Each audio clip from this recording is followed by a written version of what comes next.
My dad said that he was Christian, and he showed it at church, but at home he was a monster. To this day, like, I still have nightmares because of him. My name is Patrick Oyer. Hear my story.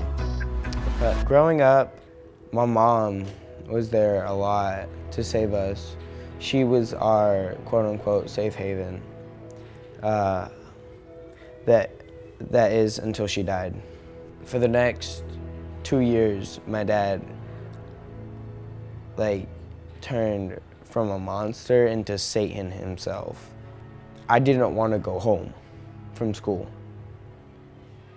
from church. We were having a meeting in the family room. Our family friend was complaining about whenever she tells us to do something, we don't do it. And my dad said, just smack him across the head. And she said, no, because then Brian will say, I'm gonna call CPS. And my dad stood up from his seat, went over to him, grabbed him by the throat and slammed him up against the wall and said, you want something to call CPS about? I'll give you something to call CPS about.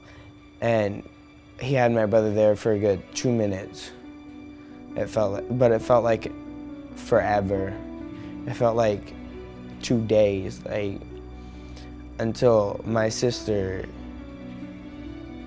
yelled at him to stop. After that, we called CPS. The police came, he denied it. Then there was court hearing, he didn't show up. He fled the state on probation. Now that I think about it, he was too much of a coward to try to fight for us. They got him, they put him in jail.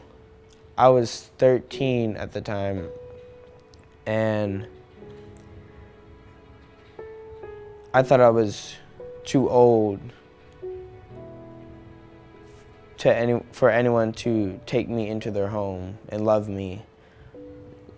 And 5 failed adoptions made me think that I was right. But then the 6th couple came. I met them March 31st, 2016. It was a Thursday. It was the greatest experience of my life. And when me and my little brother were introducing them to everybody, we just referred to them as them.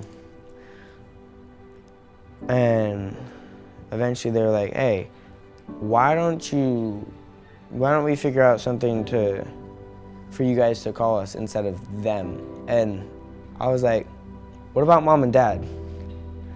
And so it just went from there.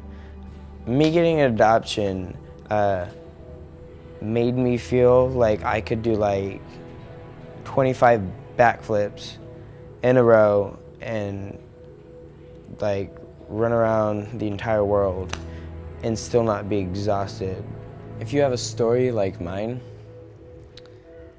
just remember, God's there, and everything that happens in your life is to make you better, to fulfill God's plan for you, and you're never alone. Don't ever think that you're alone.